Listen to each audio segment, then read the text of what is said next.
प्रिय दर्शकों, नमस्कार। एक बार फिर से उपस्थित हूँ आप सबके सामने विश्लेषण जन्म कुंडली का इस कार्यक्रम के अंतर्गत। आज जो आपके सामने कुंडली लेकर के आया हूँ, ये कुंडली आई है मेरे पास नदिया, वेस्ट बंगाल। ये जिनकी कुंडली है, ये इंटरनेशनल लेवल पे कोई संस्थान है, जिसमें विश्व भर के नेता सम्मिलित हैं, उसके कोई सदस्य हैं। और जैसा इन्होंने लिखा है, और कुंडली भी आप देख ही रहे हैं कि जन्म कुंडली में उच्च के गुरु स्वग्रही चंद्रमा और सूर्य बुध पे गुरु की दृष्टि। जानेंगे इनकी कुंडली के हर एक पक्ष को। शुरू करते हैं आज का कार्यक्रम। थोड़ा लंबा बनेगा, हो सके तो आप इसे डबल स्पीड पे कर लीजिए। कार्यक्रम जो वीडियो विश्लेषण का होता है, जो कुंडली विश्लेषण का होता है, इसमें समाधान तो मैं क्या ही बताता हूं, पर वस्तुतः आपसे आपकी कुंडली का परिचय करा देता हूं। जन्म होता है जातक का पौष माह, शुक्ल पूर्णिमा, उत्तरायण। जो पौष माह में जन्मे होते हैं, उनमें दयाशीलता ज्यादा देखने को मिलती है, दयावान होते हैं। ये बात पक्के तौर पे देखने को मिल जाती है। और उनमें दूसरों के काम को करने के लिए उतनी जल्दबाजी नहीं होती जितनी अपने काम को करने की जल्दबाजी होती है। उत्तरायण में सूर्य देव बलवान होते हैं। चंद्रमा, बुध, गुरु और शुक्र, ये जब बलवान होंगे तो क्या होगा कि व्यक्ति के अंदर सकारात्मक लक्षणों की वृद्धि करेंगे। और ये सकारात्मक लक्षण की वृद्धि कैसे करेंगे? ये व्यक्ति जिनसे जुड़ेगा उनको फायदा होगा। पूर्व में भी, मतलब जन्म होने के तुरंत बाद की बात कर रहा हूं। जिसके घर में पैदा हो, उस घर का उत्थान हो, उस घर के सदस्यों की भी आयु बढ़ती है। उस घर के सदस्यों के आयु के साथ लाभ के योग बन जाते हैं। और सकारात्मक प्रभावों में माता, पिता, बुआ, चाचा, ताया, ताऊ, मामा, नाना, नानी, इन सबका भाग्य लाभ इनको मिलता है और इनके भाग्य का लाभ उनको भी मिलता है। ये साहचर्य नियम हो जाता है। और ये तो फायदा होता ही है, इसमें भी और ज्यादा लाभ ये होता है कि व्यक्ति अपने लक्ष्य को लेकर के बड़ा सकारात्मक रहता है। उसके अंदर ऑप्टिमिस्टिक विचारधारा सदैव विराजमान रहती है। आगे बढ़ के बात करते हैं तो जातक का जन्म शिशिर ऋतु में हुआ है। इस वजह से कई बार प्राइवेट काम में व्यक्ति को दिक्कतों का सामना करना पड़ता है, जबकि सरकारी क्षेत्रों में व्यक्ति की पहचान काम कर जाती है। बुधवार को जो लोग जन्मे होते हैं, वो दयावान, बुद्धिमान, तार्किक और रैंडम विचारों को उत्पन्न करने वाले होते हैं। तात्क्षणिक अपने विचारों को प्रकट कर देते हैं। तात्क्षणिक का अर्थ यहां पे ये लेना होगा कि व्यक्ति तत्काल जिस स्थिति में है, उसके हिसाब से उत्तर उसके दिमाग में उत्पन्न होते हैं। और एक और भी अच्छी बात होगी जो इस कुंडली में, कि बुधवार को जन्मे हैं, और जरा ध्यान से देखें तो बुध इस कुंडली के राजयोग कारक ग्रह होते हैं। नवम और 12वें भाव के अधिपति होकर के चतुर्थ स्थान में बैठे हैं। भाग्य और लाभ के अधिपति एक साथ बैठे हैं, तो इसका एक बड़ा अच्छा फल मिलेगा बुधवार को जन्मे होने से। बुध जब जन्म कुंडली के चतुर्थ स्थान में बैठ जाते हैं, तो वो 1000 दोषों का समन कर देते हैं। 1000। तो जो दोष आपको इसमें नहीं दिखाई दे रहा है, या जहां तक एक सामान्य मुझ जैसे ज्योतिषी की दृष्टि नहीं जा रही है, उस दोष का भी समन ये बुद्धदेव यहां बैठ करके कर रहे हैं। राहु जब जन्म कुंडली के सप्तम स्थान में बैठेंगे, तो शास्त्रकार लिखते हैं कि राहु दोषो बुद्धो हन्यात। राहु के दोषों का बुध हनन कर देते हैं। ये कब हनन करते हैं? जब वो साथ में बैठ जाएं या केंद्र में बैठ जाते हो एक दूसरे से, तो ऐसी भी बात हो रही है। तो यहां बुध और सूर्य बैठ करके व्यक्ति के मन स्थिति को, जो मन की स्थिरता है, उसको बड़ा ही स्थिर बना देते हैं। दिमाग में कोई उथल पुथल नहीं है। पर हां, ये चतुर्थ स्थान जो होता है वो मानसिक शांति का होता है। और मन जब व्यक्ति का शांत रहता है, तो वो बहुत सारी चीजें कर जाता है। जिस व्यक्ति का मन अशांत रहता है, उसको लक्ष्य को प्राप्त करने में दिक्कतों का सामना करना पड़ता है। इस वजह से किसी भी लग्न की कुंडली के लिए चतुर्थ स्थान का बलवान होना इसी वजह से शायद मायने रखता है, क्योंकि व्यक्ति जो प्राप्त करेगा, जिस वस्तु को प्राप्त करके उसको परम सुख की प्राप्ति होगी, उत्कृष्ट होगा, वो गति उसकी गंतव्य तक उसको पहुंचा देगी। और ये तब ही सही शुद्ध होगा जब जन्म कुंडली का चौथा भाव बलवान हो या चौथे भाव पे शुभ ग्रहों की दृष्टि हो। आप जरा ध्यान से देखिए, चतुर्थ स्थान पे 2 शुभ ग्रह की दृष्टि है और मंगल की उच्च दृष्टि है। मैंने इस पे एक कार्यक्रम बनाया था कि जब जन्म कुंडली के चतुर्थ स्थान पे मंगल की दृष्टि पड़ जाए तो व्यक्ति अपने बल पे एक से अधिक संपत्ति का उपभोग अपने संततियों के लिए छोड़ जाता है।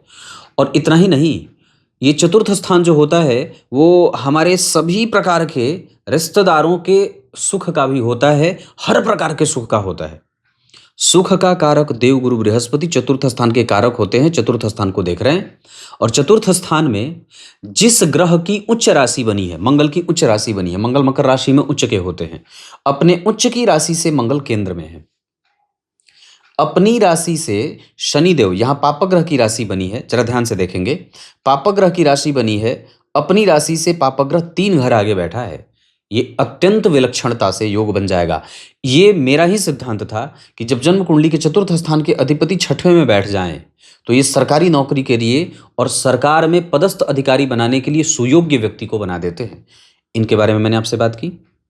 बड़े ऊंचे अंतर्राष्ट्रीय लेवल के, पता नहीं कुछ लिखा था इन्होंने, अंतर्राष्ट्रीय चेंबर ऑफ कॉमर्स, ऐसा कुछ होता है, होगा, भगवान जाने, मुझे तो नहीं पता। पर यहाँ के अधिपति यहाँ बैठे और उच्च के गुरु की दृष्टि, जरा देखिए, अपने भाव को देख रहे हैं। इसका एक सिद्धांत क्या निकला? इसका अर्थ निकला कि जब कभी भी चतुर्थ स्थान के अधिपति 6वें भाव में जाते हों और उस पे गुरु की दृष्टि पड़ती हो तो व्यक्ति का करियर सेटल होता है और अच्छा पद मिलता है। इसमें सहायता कौन करेंगे? इसमें सहायता कर रहे हैं चंद्रमा, क्योंकि चतुर्थ स्थान में जो ग्रह दिग्बली होता है वो यहाँ स्वग्रही है और चतुर्थ स्थान के कारक गुरु की दृष्टि चतुर्थ स्थान पे है। चतुर्थ स्थान पे मंगल इस भाव को साहसी बना रहे हैं और चतुर्थ स्थान में जो ग्रह दिग्बली होता है वो तो देख ही रहा है।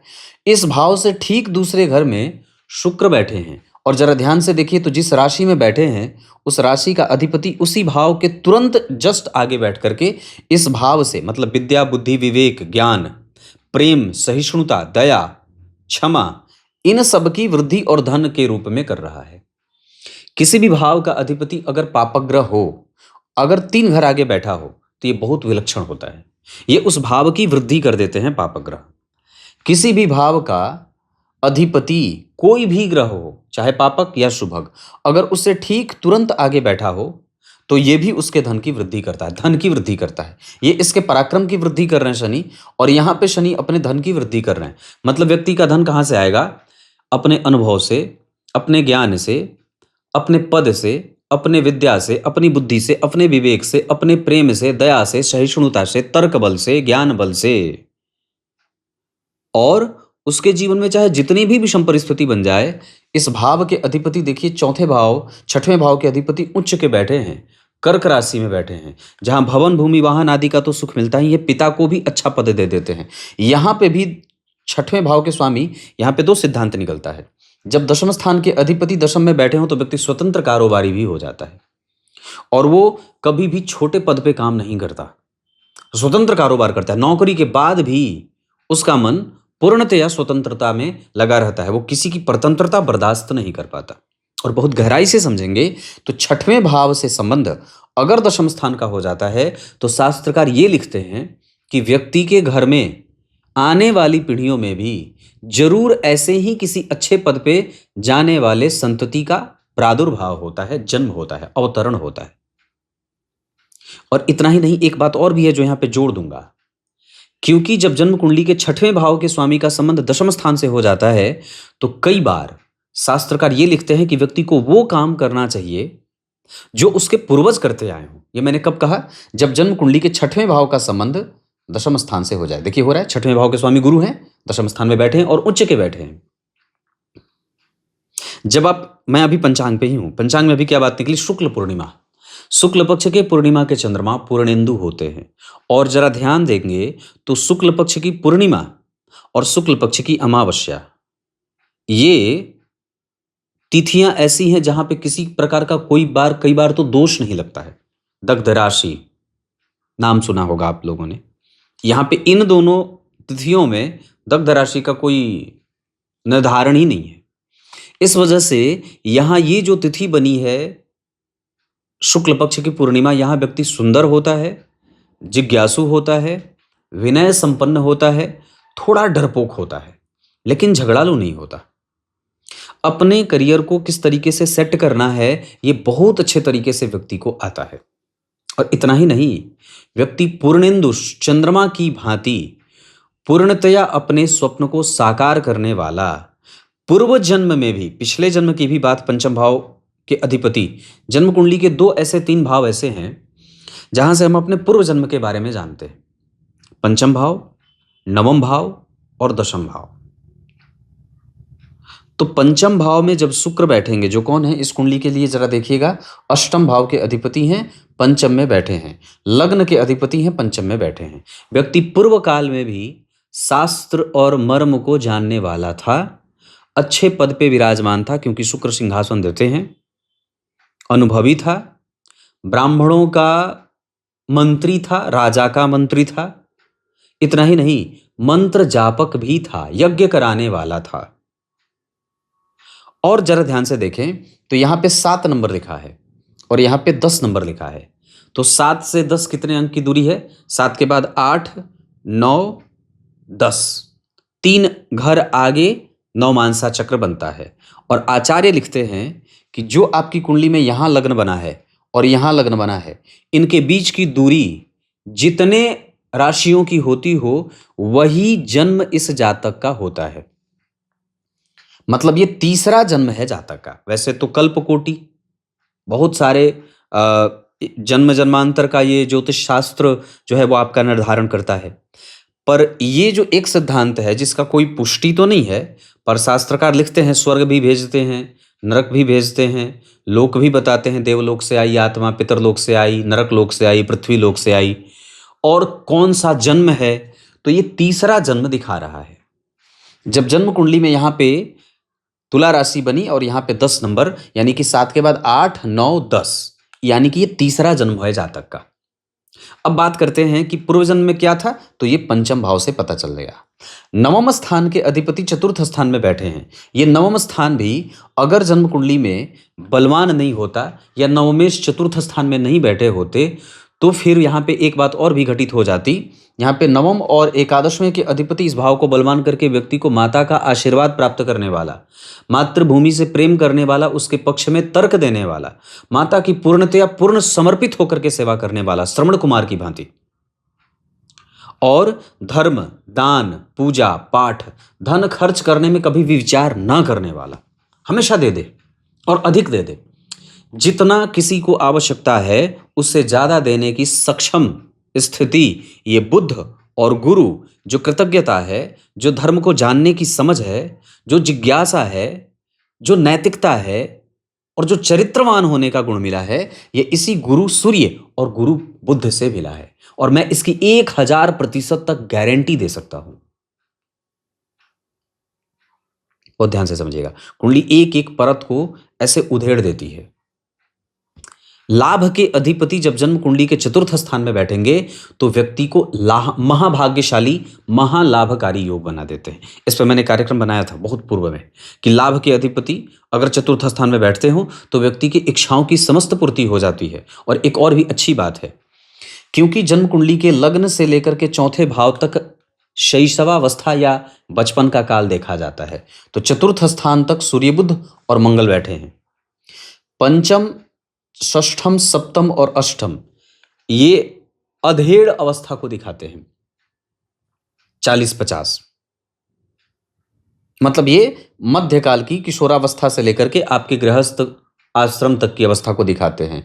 गृहस्थ आश्रम में शुक्र मिल गए, शनि अनुशासित, राहु तिकड़म, दिमाग लगाना, तर्क करना, अपने प्रेजेंटेशन के स्किल पे अपने व्यापार और कारोबार को चलाना, दिनचर्या शुरू करना, जैसी आवश्यकता है वैसे व्यक्ति उसके हिसाब से सोता जागता है, जैसी आवश्यकता वैसा कृत्य करता है, उसमें अन्याय भी करता है, न्याय भी करता है, अनुभव भी है, अनुशासन भी है और आयु भी है, क्योंकि अष्टम भाव पे शनि की दृष्टि है। और यहाँ से शुरू होती है जीवन की अंतिम यात्रा, जहाँ से आप मृत्यु के करीब होते हैं। नवम, दशम, एकादश और 12वां, मैंने इस पे भी कार्यक्रम बनाया है कि जब जन्म कुंडली के नवम, दशम, एकादशवें भाव में शुभ ग्रहों की भरमार हो, जैसे कि दो दो शुभ ग्रह बैठे हैं, तो व्यक्ति का बुढ़ापा बड़ा ही अच्छा बीतता है। और इसकी भी मैं प्रामाणिकता से इस बात सिद्ध करता हूं।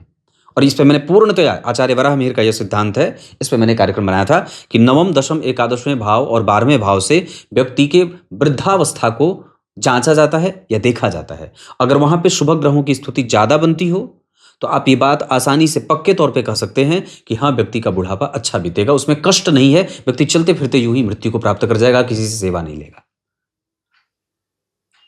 अभी और भी बात बाकी है। शुक्ल पक्ष के पूर्णिमा चंद्रमा जन्म लेते हैं, पुष्य नक्षत्र में इस जातक का जन्म होता है। पुष्य नक्षत्र में वैसे तो बलवान नक्षत्र है, इस नक्षत्र के जन्मे जातक बीमार नहीं पड़ते, पर कभी कभी इनको बुखार और कफ जनित समस्या होती है। छोटी मोटी बीमारियां होती हैं, कोई लंबी बीमारी नहीं होती। कुशा के ब्रह्मदेव बना करके व्यक्ति को कुशा की पूजा करनी चाहिए। कुशा के वृक्ष की जड़, जो कुशा की जो लतिका होती है, उसकी जड़ अपने गले में धारण करना चाहिए रविवार या गुरुवार को। और साथ ही साथ ओम बृहस्पतये नमः इस मंत्र का जप करना चाहिए। साक्षात देवगुरु बृहस्पति इस नक्षत्र के अधिपति देवता हो जाते हैं। आप कई बार ब्रह्मदेव की भी पूजा कर सकते हैं, ओम ब्रह्मणे नमः या ओम बृहस्पतये नमः, दोनों अलग अलग हैं। ब्रह्मदेव और बृहस्पति दोनों एक नहीं हैं, अलग अलग हैं, क्योंकि ब्रह्मा ने सृष्टि की रचना का आरंभ किया और देवगुरु बृहस्पति देवताओं के पुरोहित हैं। तो इस हिसाब से यहां पे आप दोनों की उपासना कर सकते हैं, पर बृहस्पतये नमः ये ज्यादा उत्कृष्ट रहेगा। आगे बढ़ के बात करते हैं। पुष्य नक्षत्र बहुत उत्तम नक्षत्र शनि का है, जो आपकी कुंडली का योग कारक है। अब यहीं पे एक सिद्धांत और है, जिसपे मैंने पूर्व में और भी कहा, इतने सिद्धांत भरे पड़े हैं और कुंडली अध्ययन में कुछ और नहीं, बस सिद्धांत आपके ऑन टिप मुंह पे याद होने चाहिए। सिद्धांत कहता है, जिस जातक का जन्म जिस नक्षत्र में हुआ हो, बहुत ध्यान से समझिएगा, नक्षत्र जिसमें जन्म हुआ हो जातक का, उसी नक्षत्र का अधिपति अगर जन्म कुंडली का कारक ग्रह होता हो और चंद्रमा, गुरु या शुक्र आदि ग्रहों से केंद्र में हो, नक्षत्र बना, चंद्रमा पुष्य में बैठ गए, अपनी राशि में बैठ गए, उच्च के गुरु के साथ बैठ गए, ये तो अपने में ही विलक्षण बात है। और जरा ध्यान से देखिए तो इस नक्षत्र का अधिपति जो शनि देव होते हैं, वो जन्म कुंडली में योग कारक हैं। किसी पापक ग्रह का कोई प्रभाव नहीं, उल्टे गुरु से दृष्ट है, गुरु से त्रिकोण में और शुक्र के सन्निकट। इस वजह से इस कुंडली का जो पद है, अनुशासन है, जो लाभ है, जो मानसिक सुख है, जो मानसिक शांति है, वो ये नक्षत्र के अधिपति शनिदेव दे रहे हैं। और एक बड़ी अच्छी बात है, कुंडली को किस प्रकार से परमात्मा ने सजाया है। यदुपचित मन्य जन्मनि शुभाशुभम तस्य कर्मणः पंक्ति, शास्त्रकार आचार्य वराह मिहिर ने लिखा। क्या लिखा कि ये पूर्व जन्म के किए गए कृत्यों के फल का फल होता है कि आपकी कुंडली में ग्रह अच्छे रूप में सजे हैं और आपको अच्छी दशा जन्म में मिल रही है। एक जातक जन्म लेता है और उसी समय उसको खराब दशा चल गई। एक जातक जन्म लेता है जहां उसके सबसे अच्छे ग्रह की दशा चल गई और लगातार अच्छी दशाएं मिल रही हैं। शनि मिल गए, बुध मिल गए, केतु मिल गए, गुरु मिल गए, ऐसे मिल गए, बड़ा बढ़िया बढ़िया ग्रह मिलते गए। इसका अर्थ है कि उसने पूर्व काल में बड़े अच्छे कृत्य किए थे। तो जातक का जन्म किस नक्षत्र में हुआ है? पुष्य नक्षत्र में। इसका अर्थ होगा कि जातक का जो आरंभ का काल है वो कौन से महादशा से होगा? तो शनि की महादशा से शुरू होगा। उसके बाद आएंगे बुध, तो शनि इस कुंडली के लिए योग कारक ग्रह की महादशा में व्यक्ति का जन्म हो जाता है। उसके बाद भाग्येश, राजयोग कारक बुध दूसरे, तो बुध भी बलवान और शनि भी बलवान। शनि पे गुरु की दृष्टि है ना जी, और यहाँ पे चतुर्थ स्थान के अधिपति हैं, छठवें में बैठे, नौकरी दे रहे थे व्यक्ति को। अष्टम भाव पे शनि की दृष्टि कभी खराब होती नहीं है, वो आयु और प्रतिष्ठा और व्यक्ति के सोचे हुए कृत्यों का निर्वहन करा देती है। व्यक्ति पूर्व जन्म में भी मंत्र जापक था, महान मंत्री था, ब्राह्मणों का उपासक था, ब्राह्मणों के द्वारा पूजनीय था और कभी भी निंदित कृत्य उसने उस जन्म में भी नहीं किया था, क्योंकि मन, ये ग्रह जो बैठे हैं ये सिर्फ आपके इस जन्म के ही निर्धारक नहीं है, इस जन्म का ही अवलोकन नहीं करा रहे हैं, ये आपके पूर्व काल का भी दर्शन करा रहे हैं। मन साफ, व्यक्तित्व में ही मजबूत, एकदम रिस्पॉन्सिबल होना। यहाँ पे उच्च के गुरु व्यक्ति का धर्म, अर्थ, काम, मोक्ष सबके प्रति पुरुषार्थ चतुष्टय का जो सिद्धांत होता है उसको फॉलो करने वाला, नौकरी करने वाला, अच्छे पद वाला और विवेकी, प्रेमी, दयालु, थोड़ा डरपोक और प्रेमी किस्म का होता है। अब यहां से आगे बढ़ते हैं। पुष्य नक्षत्र के बारे में मैंने चर्चा की प्रीति योग में जन्मे लोगों को प्रेम होता रहता है, हालांकि उनमें प्रेम के हिलोरे भी हैं, क्योंकि शुक्र जो है वो पंचम भाव में बैठे हैं जिसपे केतु का प्रभाव है, और जन्म कुंडली के सप्तम भाव के अधिपति लग्न में बैठे हैं। तो इस हिसाब से कि जब जन्म कुंडली के सप्तम भाव के अधिपति लग्न में बैठ जाते हैं तो व्यक्ति प्रेमी किस्म का होता है और उसको लोग पसंद करते हैं और वो लोगों को पसंद करता है। ये एक सामान्य बात है। चूंकि जन्म कुंडली के त्रिकोण और केंद्र अगर शुभ ग्रहों से भारे पड़े हैं तो इसमें जरा भी संशय वाली कोई बात नहीं है कि कुंडली बलवान हो रही है, अपने आप को सिद्ध कर रही है, और उससे भी ज़्यादा वो उसके योग्य है जितना मिला है। ये बहुत सावधानी से बोल रहा हूं, जितना मिला है उसके योग्य है और उससे ज्यादा का योग्य है, भागीदारी उसकी बनती है। एक बात और भी होगी जो जन्म कुंडली के चतुर्थ स्थान को जोड़ रही है कि जब जन्म कुंडली में सूर्य और बुध अच्छी स्थिति में बैठे हों, हालांकि ये ग्रह दोनों यहाँ पे ज़्यादा बलवान होते हैं, यहाँ ज़्यादा बलवान होते हैं, एकादशवें और नवम में ज़्यादा बलवान होते हैं, चतुर्थ स्थान में उनकी स्थिति थोड़ी कमज़ोर हो जाती है। जो मन में कभी कभी विकलता आती है, जो भविष्य को लेकर के डर आता है, जो कभी कभी असमंजस आता है, वो इस कारण से आता है क्योंकि उस सूर्य और बुध पे, या वो सूर्य और बुध राहु और केतु के एक्सिस के मध्य में फंस रहे हैं। या दूसरा कि जब जन्म कुंडली में जहां ग्रह बलवान होता है दिशा से, उस दिशा के बल के विपरीत बैठने के कारण उस ग्रह के पास बलाधिक्य कमजोर हो जाता है, बल की अधिकता कम में चली जाती है, या बल की अधिकता कम हो जाती है। ये बात बहुत सामान्यतया समझने वाली होगी। अब जरा ध्यान से देखें तो कुंडली में लग्न बना है स्वाति नक्षत्र का और 11 अंश का बना है, ये प्रबुद्ध लग्न माना जाएगा। लग्न में मंगल 1 अंश के और केतु 18 अंश के जातक को अनुभवी बना रहे थे। जो भ्रम आ रहा है वो इसी केतु के कारण आ रहा है, और जो एनर्जी फ्लो हो रही है वो इसी मंगल के कारण हो रही है। वैसे अगर मैं मारक ग्रह की चर्चा कर दूं तो इस तुला लग्न की कुंडली के लिए द्वितीय और सप्तम भाव के स्वामी होकर के मंगलदेव प्रधान मारक ग्रह के रूप में उपस्थित होते हैं। छठवें भाव और चतुर्थ और पंचम भाव के अधिपति होकर के शनिदेव इस कुंडली के लिए योग कारक ग्रह होते हैं और अपनी दशा में जातक के जीवन की प्रगति में जोड़ने वाले बनते हैं। वो पावदान, वो जो व्यक्ति प्राप्त करता है उसको आगे बढ़ाने में सहयोगी होते हैं। नवम और 12वें भाव के अधिपति होकर के लग्नेश के मित्र होने के कारण बुधदेव तात्कालिक मैत्री में जाने के कारण और भी ज्यादा व्यक्ति के जीवन में विद्या, बुद्धि, धर्म, सेवा, परायणता, कृतज्ञता, स्पष्टता, तार्किकता, कृतज्ञता के साथ नैतिकता, ये सब आप जोड़ लीजिए और जातक को ये सब बुधदेव देवते बन रहे हैं जो इस कुंडली के राजयोग कारक ग्रह होते हैं। तो शनि और बुध इस कुंडली के बड़े मायने रखने वाले ग्रह बनेंगे और दोनों ही जन्म कुंडली में ठीक बैठे हैं, क्योंकि पापक ग्रह का 6वें भाव में बैठना बड़ा उत्तम होता है। नवमांश चक्र में भी अगर आप शनि देव को देख रहे हैं तो वो जन्म कुंडली के 7वें भाव में बैठ रहे हैं। जहां बैठे हैं उस भाव का अधिपति उसके सन्निकट बैठा है और गुरु और चंद्रमा एक साथ बैठ रहे हैं। ये इस कुंडली की और भी अच्छी बात है। यहाँ भी लग्न का अधिपति लग्न को देख रहा है, यहाँ भी लग्न का अधिपति जन्म कुंडली में पंचम में बैठा है और 7वें भाव के अधिपति लग्न में। केंद्र का अधिपति अगर पापक ग्रह कोई ग्रह बनता हो जैसे मंगल है और केंद्र में ही बैठ जाए तो ये अपने पापक प्रभावों को तटस्थ कर देते हैं, सामान्य कर देते हैं। अब उनका पापक प्रभाव कमजोर हो जाता है। और जरा ध्यान से देखें तो कितनी अच्छी बात है कि यहां गुरु बैठे हैं जो इस कुंडली के लिए क्या होते हैं, तीसरे के साथ 6वें भाव के स्वामी होते हैं। यह सिद्धांत जो पापक ग्रह वाला मैंने अभी बताया वो शुभ ग्रह पे भी लागू होता है कि अगर शुभ ग्रह केंद्र का स्वामी हो और केंद्र में बैठ जाए तो उसके शुभ प्रभावों में कमजोरी आ जाती है। तो पापक ग्रह की अगर केंद्र में स्थिति होती तो पापक प्रभाव कमजोर हो गया, मतलब ये जातक के लिए लाभान्वित करने वाला हो गया। लेकिन अगर पापक ग्रह केंद्र में बैठा तो जहां फायदा कर रहा है, अगर वही सिद्धांत सूर्य शुभ ग्रह पे लागू हो जाए जैसे गुरु, चंद्रमा, शुक्र, बुध पे, तब तो वो जातक के लिए कमजोर बात हो जाएगी ना जी। क्योंकि भाई वो केंद्र का अधिपति बन गया, केंद्र में बैठ गया तो उसको शुभ प्रभाव जितना 100% देना चाहिए था अब वो 50% देने लगेगा। तो यहां पे गुरु और चंद्रमा में ये बात लागू, जिसमें गुरु पे ये बात लागू नहीं होगी। तो गुरु ने अपना संपूर्ण दिया जातक को नौकरी और पद दे करके, और साथ ही साथ चंद्रमा उसको स्वतंत्र मानसिकता के साथ काम करने की नियत बुद्धि देते हैं।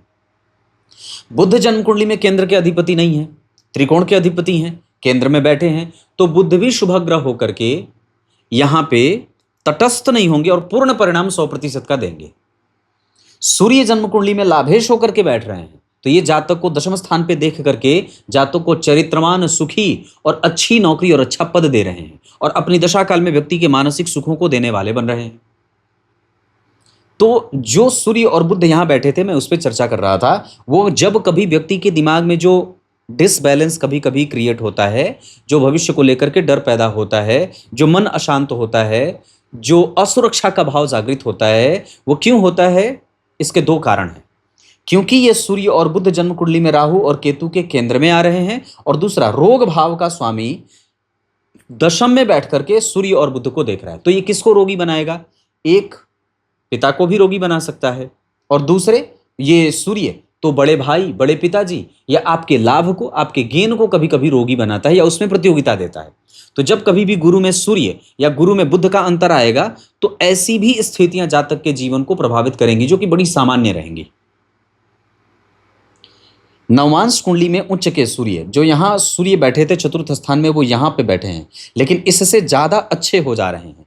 मंगल जन्म कुंडली में वर्गोत्तम, शुक्र जन्म कुंडली में जरा ध्यान से देखें, यहां लग्नेश होकर के कुंभ राशि में बैठे थे और यहां वो तुला राशि में जा रहे हैं। तो मंगल तो वर्गोत्तम हो ही गए, शुक्र भी अपने से त्रिकोण नवम पंचम की यात्रा कर रहे हैं। 11 से 11 राशि में बैठे, 11 नंबर में, यहां 7 पे बैठे, तो 11, 12, 1, 2, 3, 4, 5, 6, 7 नवम पंचम के संबंध में गए ना। 9 घर आगे यहां से बैठे, यहां शुक्र बैठे थे, 7 नंबर की राशि में जाएंगे तो 9 घर आगे जाएंगे। इसका अर्थ होगा कि ये शुक्र देव अपनी राशि को प्राप्त तो कर ही रहे हैं, अपने नवांश में जा रहे हैं, अपने साथ जो बैठा ग्रह है उसको भी वर्गोत्तमस्थ की स्थिति प्राप्त करवा करके जातक की पत्नी को भी जातक से सुख दिलवा रहे हैं। और संसार की ऐसी कौन से सुख साधन की स्थिति नहीं है जो व्यक्ति को प्राप्त नहीं है? बड़ी विलक्षण बात हो जाएगी। उच्च के सूर्य शनि जो बैठे हैं वो लग्नेश होकर के बैठ रहे हैं, और जरा ध्यान से देखिए तो इस भाव का अधिपति जन्म कुंडली में जहां बैठा है चंद्रमा, सूर्य सप्तम भाव के अधिपति नवांश कुंडली में चंद्रमा बनते हैं, जहां बैठे हैं उसका डिस्पोजिटर प्लैनेट उच्च का है और उस पे गुरु की दृष्टि है। तो क्या ये किसी सामान्य व्यक्ति की कुंडली नहीं हो सकती? या सामान्य व्यक्ति की कुंडली हो ही नहीं सकती है। ये एक ऐसे व्यक्ति की कुंडली है जो निश्चित रूप से इतने पद की गरिमा को बना करके रख रहा है, और इसमें जरा भी संदेह मात्र नहीं है, लेस मात्र भी संदेह नहीं है। ग्रहों का समायोजन जो हुआ है, जो ग्रहों ने अपनी दृष्टि डाली है, जो ग्रहों ने अपना प्रभाव डाला है, गुरु की द्वितीय भाव पे दृष्टि, कितनी अच्छी बात है। गुरु की चतुर्थ स्थान पे दृष्टि, चतुर्थ भाव पे गुरु और चंद्रमा की दृष्टि, जन्म कुंडली के 6वें भाव पे गुरु की दृष्टि, अष्टम भाव पे शनि की मित्र दृष्टि, अष्टमेश मित्र की राशि में उच्चाभिलाषी, और साथ ही साथ अष्टम भाव के अधिपति जो शुक्र बनते हैं वो लग्नेश होकर के लाभ को देख रहे हैं। लग्नेश होकर के पंचम भाव में जाना, ये विद्या, बुद्धि, विवेक, प्रेम, दया, सहिष्णुता, आदर, यश, मान, पद, प्रतिष्ठा, इन सभी चीजों का। और जरा ध्यान से देखिए तो चंद्रमा और मंगल दोनों एक दूसरे से केंद्र, ये कुल दीपक योग बन जाता है। जन्म कुंडली का 75% बल मिल रहा है, क्योंकि जन्म कुंडली के 3 घर भरे पड़े हैं, 25, 50, 75, 100। अब ध्यान से देखिए तो ये 25% बलवान होता है, ये 50 होता है, ये 75 होता है, ये 100 होता है। तो राजयोग किस में बना है? जन्म कुंडली के 100% वाले घर में। बात है ना। राजयोग कहां बना? तो जन्म कुंडली का जो सबसे मजबूत घर होता है केंद्र का, वो दशम स्थान होता है, और त्रिकोण भाव सबसे मजबूत त्रिकोण होता है, नवम भाव। तो इस भाव के अधिपति जन्म कुंडली में चतुर्थ में बैठ गए, तो ये केंद्र त्रिकोण का राजयोग बन गया। और जन्म कुंडली का जो सबसे बलवान भाव होता है दशम स्थान, ये, अब इस पे भी मैंने एक सिद्धांत बताया था कि चाहे जिस भी भाव के अधिपति दशम स्थान में बैठ जाते हैं, वो उस भाव की वृद्धि कर देते हैं 100%। आकाश का स्थान है ये दशम स्थान, ये उच्च पद है, ये प्रतिष्ठा है, जहां पे आपको देखने के लिए लोगों को गर्दन ऊंची लंबी करनी पड़े। और ठीक वैसे ही जैसे भगवान ने दुर्योधन की सभा में अपना विराट स्वरूप दिखाया था, जहां उनके विराट स्वरूप का दर्शन जितने भी महान पातकी थे उनको हुआ ही नहीं था। भीष्म पितामह, द्रोणाचार्य, कृपाचार्य और आदि ऐसे संत को हुआ था, पर बाकी उस सभा में जितने भी दुष्ट दुर्दांत बैठे थे उनको तो भगवान की रोशनी भी समझ में नहीं आई थी, और शायद इसी वजह से भगवान ने अपना दिव्य दृष्टि उन्हें नहीं दिया था कि वो उनका दर्शन कर सकते। अगर दुर्योधन और बाकी के जितने शकुनी आदि जितने भी थे, एक और था जिन्होंने चीरहरण किया था, क्या नाम था उनका, दुशासन, अगर उनको वो दृष्टि प्राप्त हो गई होती कि वो भगवान के विराट स्वरूप का दर्शन कर सकते या कर लेते, तो क्या वो चीरहरण करते या क्या वो युद्ध की स्थिति में जाते, क्योंकि भगवान के दर्शन से ही उनकी मति बुद्धि बदल जाती। पर जरा ध्यान से देखिए कि भगवान की लीला कि उन्होंने सिर्फ अपनी रोशनी भी नहीं दिखलाई, उनको पता ही नहीं चला, वो देख ही नहीं पाए, जबकि जिसको देखना था भीष्म पितामह ने देख करके उन्हें साक्षात दंडवत प्रणाम कर लिया था। तो ऐसा व्यक्तित्व होता है जिसको देखने के लिए विशाल हृदय की आवश्यकता ही नहीं, विशाल सूक्ष्म दृष्टि की भी आवश्यकता होती है। जिस व्यक्ति की कुंडली में गुरु उच्च के हैं ना, मैंने अभी 2 दिन पहले कार्यक्रम बनाया है अपने मेन चैनल पे, उस व्यक्ति के जीवन का धर्म, दर्शन, आध्यात्म, चिंतन, मनन और विशालता कोई परख ही नहीं सकता है। उसकी दार्शनिकता इतने उच्चस्थ सिंहासन पे विराजमान रहती है कि वहां तक किसी सामान्य व्यक्ति को पहुंचना और उसकी दार्शनिकता को और उसके मर्म को समझना बस के बाहर हो जाता है।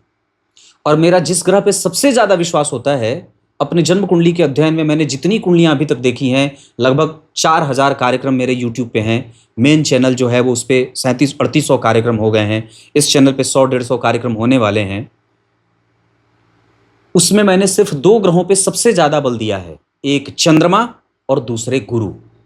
और यहां देखिए चंद्रमा और गुरु की स्थिति, एक तो उच्चस्थ आसमान में बैठे हैं, आसमान में बैठे हैं, ये आसमान है, ये पाताल है, ये पूर्व है, ये अस्त भाव है जहां सूर्य आकर के अस्त हो जाते हैं।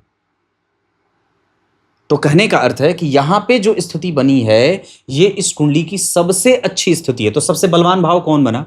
जन्म कुंडली का दशम स्थान।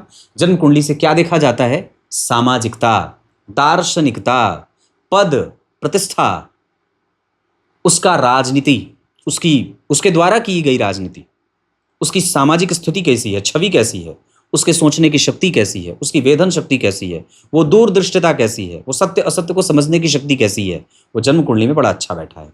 इस वजह से ही मैं ये बात कह रहा था कि इस कुंडली का बुढ़ापा भी बड़ा सुखमय बीतेगा, क्योंकि अपने से मैं कुछ भी अभी तक नहीं कह रहा हूं, जो सारे सिद्धांत आचार्यों ने दिए हैं मैं वही कह रहा।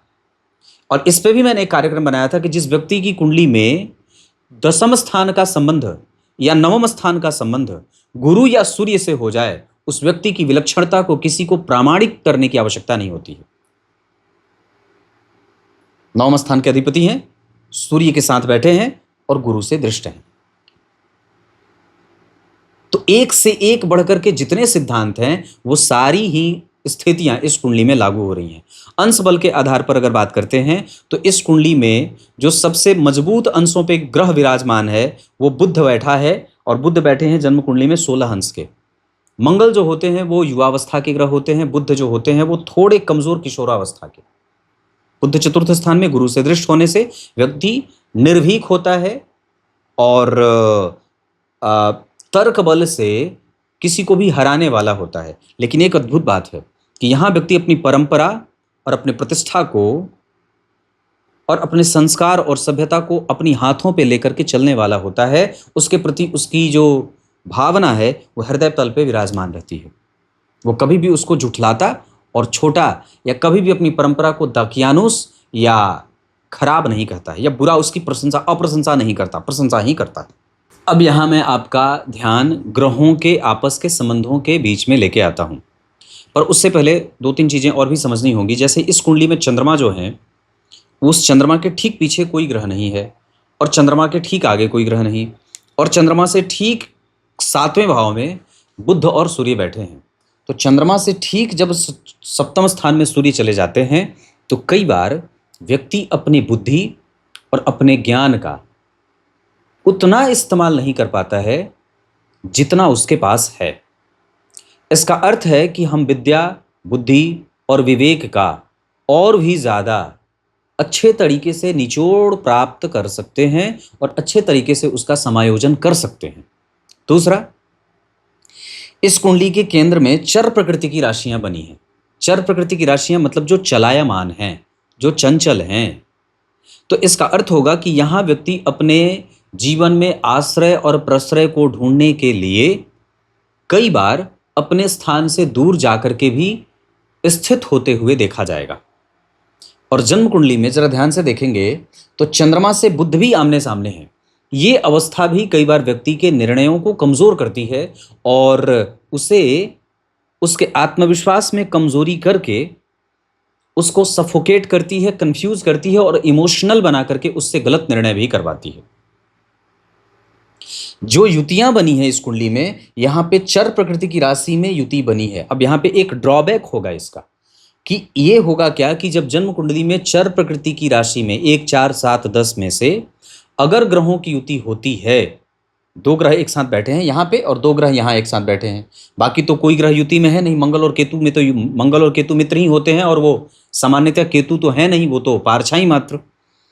यहाँ ये 100% परिणाम करने के भाव में बैठे हैं, पर राशि के आधार पर उनके बल में थोड़ी निम्नता भी देखी जाएगी। इसका अर्थ होगा कि जो गुरु और चंद्रमा व्यक्ति को और विख्यात बनाना चाहिए था और ज्यादा उसको मतलब आगे लेके जाना चाहिए था, और जो व्यक्ति के जीवन में उसने अपने जीवन में कमजोरी महसूस की है पद से, प्रतिष्ठा से, सामाजिकता से, पहचान से, वो इसलिए महसूस की है या इसलिए कर रहा है क्योंकि वो जो युति बनी है वो दशम स्थान में बन करके उसको आगे तो लेके गई है, पर चर प्रकृति की राशि के बनने के कारण उसने संपूर्ण परिणाम अभी भी नहीं दिया है। मैंने इस पे भी कार्यक्रम बनाया था कि द्विस्वाभाविक राशियों में जो ग्रह की युति होती है वो अपना 100%, 100% परिणाम करती है। तो यहां पे जो दोनों ही युति बनी है सूर्य और बुध वाली, सूर्य और बुध तो भाव से कमजोर हैं ही, जो मन को अशांत करते हैं, कई बार बहुत सारे प्रश्न दिमाग में देते हैं,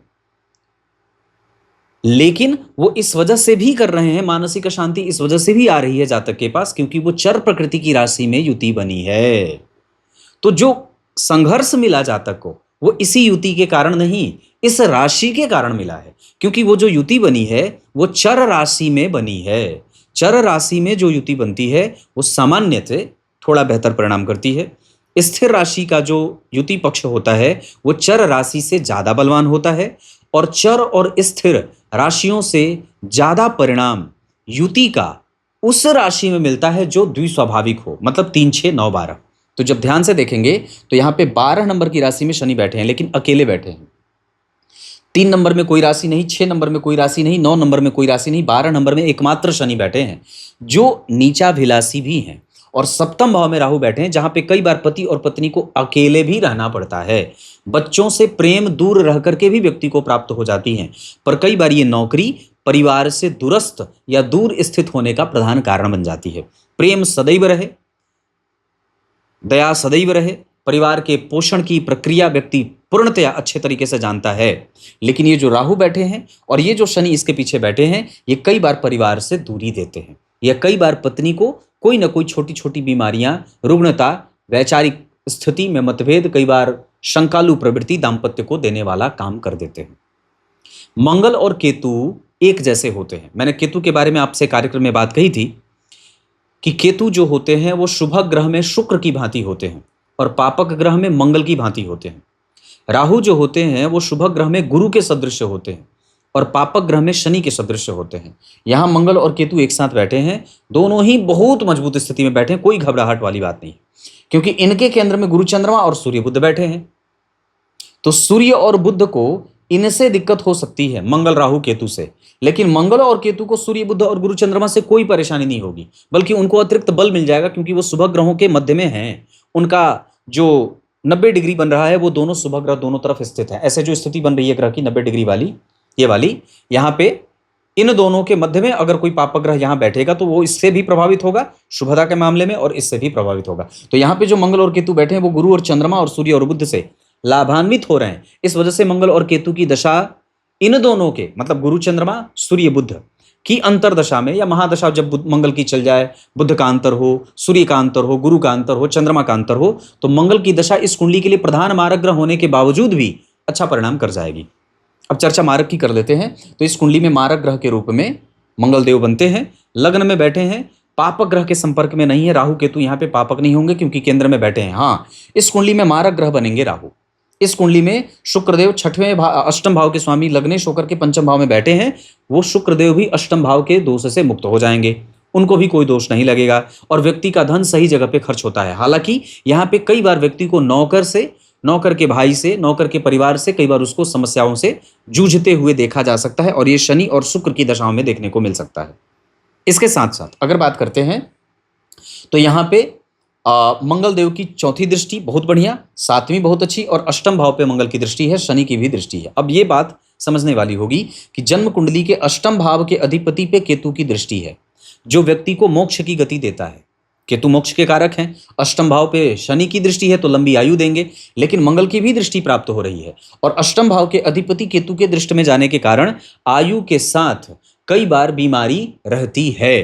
तो कैसी बीमारी? तो मति भ्रम, मानसिक बेचैनी, कई बार लापरवाही और कई बार शरीर कांपना, हाथों का कांपना, जबान लड़खड़ाना, बेचैनी अलग तरीके का, अदृश्य डर, अदृश्य भय जो है नहीं उसका खतरा व्यक्ति को सताता रहता है। गिर जाऊंगा, चोट लग जाएगी, कोई मेरी सेवा करेगा नहीं करेगा, सब अकेले हो जाएंगे, मैं अकेले तो नहीं रह जाऊंगा, कौन मेरी सेवा करेगा, कैसे घर चलेगा, इस तरीके की तमाम बातें अष्टम भाव के अधिपति केतु से जब दृष्ट हो जाते हैं तो ऐसा होता है। इतना ही नहीं, जब जन्म कुंडली के अष्टम भाव के अधिपति पे केतु की दृष्टि पड़ती है तो व्यक्ति भविष्य को देखने वाला भी हो जाता है।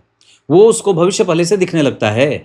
ज्योतिष में रुचि, धर्म में रुचि, रेकी, हीलिंग, ऑकल्ट का जो विज्ञान होता है और भविष्य देखना, स्वप्न को समझना, स्वप्न शास्त्र को समझना, बहुत छोटे और गहरे विषयों को समझना, बिल्कुल तंत्र को समझना, मंत्र को समझना, यंत्र को समझना, रत्न को समझना, योग को समझना, प्राणायाम समझना, टैरो समझना, हीलिंग समझना, मेंटल जो एबिलिटी होती है उसको समझना, बहुत सूक्ष्म अन्वेषण करना, ये सब केतु दे देते हैं अष्टम भाव के अधिपति शुक्र पे दृष्टि के कारण। लग्न के अधिपति जब पंचम भाव में बैठे हैं तो व्यक्ति में धर्म है। मैंने इस पे कार्यक्रम बनाया था कि अगर आपकी कुंडली के लग्नेश पंचम भाव में बैठे हैं, इसका अर्थ है कि जीवन का उद्देश्य प्रेम देना और प्रेम प्राप्त करना। अष्टम भाव के अधिपति पे जब केतु की दृष्टि है तो व्यक्ति मोक्ष की गति प्राप्त करेगा। लेकिन अष्टम भाव में एक ऐसी राशि बनी है जो स्थिर राशि है, 2, 5, 8, 11 स्थिर राशियां होती हैं, तो व्यक्ति की मृत्यु घर के निकट होती है, घर से दूर नहीं होती। और इस भाव का अधिपति अपने से दशम स्थान में होता है तो काम करते करते व्यक्ति की मृत्यु होती है, वो बिस्तर पे पड़ करके मृत्यु का वर्ण नहीं करता है। अब जरा इनकी कुंडली को सामरिक रूप से एक एक ग्रहों की दशाओं, जो कि अभी जैसे सूर्य की दशा आने वाली है, तो सूर्य इनकी कुंडली में यहाँ मकर राशि में बैठे हैं और मैंने इनकी स्थिति संपूर्णतः आपको बता रखी है। लाभेश भाग्येश एक साथ बैठे हैं, ये बलवान हैं पर इतने नहीं जितने कि यहाँ होते हैं, पर फिर भी जो अकर्मण्यता है, जो विचारों में कभी कभी असमंजस आता है, वो क्यों आता है? मंगल और केतु राहु के संपर्क में आने के कारण या केंद्र में आने के कारण। यहाँ पे वो उच्च के हो गए वर्गोत्तम। ग्रह जब वर्गोत्तम हो, चाहे भाव से, चाहे राशि से या नक्षत्र से भी, राशि से पकड़ेगा तो कहीं ना कहीं नक्षत्र में भी आ ही जाता है लगभग, तो ये अवस्था उस जातक के जीवन के लिए, उस ग्रह की दशा के लिए, और जब उस पर 2 शुभ ग्रह की दृष्टि हो, उसके मित्र मंगल की उच्च दृष्टि प्राप्त हो रही है, यहाँ पर भी वो ग्रह शुक्र और उसके मित्र मंगल से दृष्ट है, इसके ऊपर शनि की भी दृष्टि प्राप्त हो रही है, मंगल की भी दृष्टि प्राप्त हो रही है, तो कई बार घर में थोड़े बहुत जो मानसिक अशांति है वो बनती रहती है दाम्पत्य में। हालांकि ये ग्रह आपको 100% अपना संपूर्ण परिणाम देने वाला है। अब उसके बाद चंद्रमा यहाँ पे बैठे हैं कर्क राशि में और यहाँ बैठ रहे हैं सिंह राशि में। यहाँ वो कर्क राशि में थे, सिंह राशि में गए, मतलब दूसरे में गए, तो धन का, तो चंद्रमा की दशा में व्यक्ति, यहाँ पे देखिए गुरु और चंद्रमा दोनों एक साथ बैठे हैं। और बहुत ध्यान से देखेंगे तो इनकी कुंडली का जो अरिष्ट चक्र बना है, अरिष्ट चक्र में वो चंद्रमा उच्च के बैठ रहे हैं, अष्टम भाव के स्वामी होते हैं अरिष्ट चक्र में, और उच्च के बैठे हैं शनि के साथ, मतलब आयु के साथ एक स्थिरता। लेकिन हाँ, वहां पे थोड़े बहुत मन से मतभेद के योग बन रहे हैं, जहां व्यक्ति स्वयं से ही डरा हुआ सा महसूस करेगा चंद्रमा की दशा में। चंद्रमा की दशा चूंकि इस कुंडली के लिए दशम भाव के अधिपति होते हैं, स्वग्रही हैं, गज केसरी योग और हंस योग दोनों ही स्थितियां एक साथ लग रही हैं। और जन्म कुंडली में जब यहाँ पे देखते हैं तो यहाँ पे चंद्रमा अष्टम भाव में बैठे हैं, जो ससुराल, एक जो नेचर होता है, जो प्रकृति होती है, जो गुण होता है, जो प्रभाव होता है कुंडली का, वो बड़ा विलक्षण है। और त्रिशांसा चक्र में वो चंद्रमा उच्च के बैठे हैं, जहां कोई बीमारी नहीं दे रहे, बस वो व्यक्ति स्वतः झूठे डर से डरा हुआ है। इसके बाद अगर बात करते हैं तो ये संपूर्णतया जो D60 चार्ट में चंद्रमा की स्थिति बन रही है वो 100% बहुत ही ज्यादा उत्कृष्ट बन रही है। उस चंद्रमा की दशा से व्यक्ति का धर्म होता है, दान होता है, पूजा करता है। उस चंद्रमा की दशा में व्यक्ति से दान पुण्य ये सब चीजें देखने को मिलती हैं। ग्रह ये चंद्रमा और सूर्य यही दो दशाएं।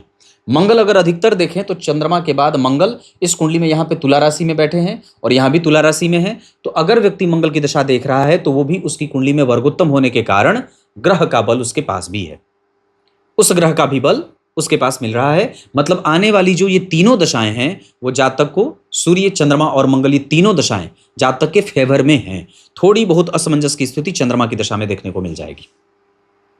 सूर्य की उपासना, शिव जी की पूजा, सफेद चंदन शिव जी को लगाना, गाय की सेवा, सवत्सा लाल गाय का दान, बछड़े सहित लाल गाय का दान, रुद्राक्ष और तुलसी के साथ लाल चंदन की माला गले में धारण करें और नित्य अपने गुरु मंत्र का जप करें।